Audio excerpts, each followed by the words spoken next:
अस्सलाम वालेकुम नाज़रीन, इदराक न्यूज़ के साथ मैं हूं अमरीन नियाजी। खबर शामिल करते हैं। हल्का 4 सहनसा की सियासी व समाजी शख्सियत राजा वकास वकार ने लाहौर मरकज में तहरीके लब्बैक पाकिस्तान में शमूलियत इख्तियार कर ली। राजा वकास वकार तहरीके इंसाफ जिला कोटली के सीनियर नायब सदर थे।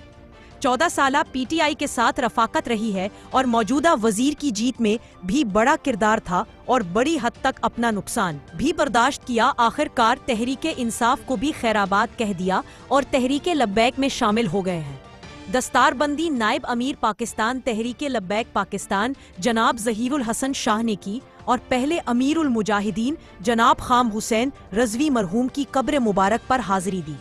इसके बाद बाज़ाब्ता तहरीके लब्बैक पाकिस्तान में नायब अमीर जनाब ज़हीरुल हसन शाह ने हार डालकर सर पर पगड़ी और दस्तारबंदी हुई, दुआ हुई और मुबारकबाद पेश की गई। नायब अमीर की तरफ से और पूरे मरकज की तरफ से भी मुबारकबाद पेश की गई और नेक ख्वाहिशात का इजहार भी किया गया। और इनके अलावा दीगर जो शख्सियत शामिल हुई है, इनमें राजा वकास वकार के करीबी साथी राजा साकिब उर्फ फल्ला और राजा अकील भी तहरीके लब्बैक पाकिस्तान में शामिल हो गए।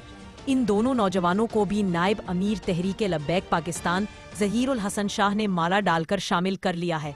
और नायब अमीर तहरीके लब्बैक ने अपने ख्यालात का इजहार करते हुए कहा है कि आगे तहरीके लब्बैक ऑफ पाकिस्तान में मिलजुल कर ख़त्म नबूवत पर काम करना है और दीन को तख्त पर लाना है।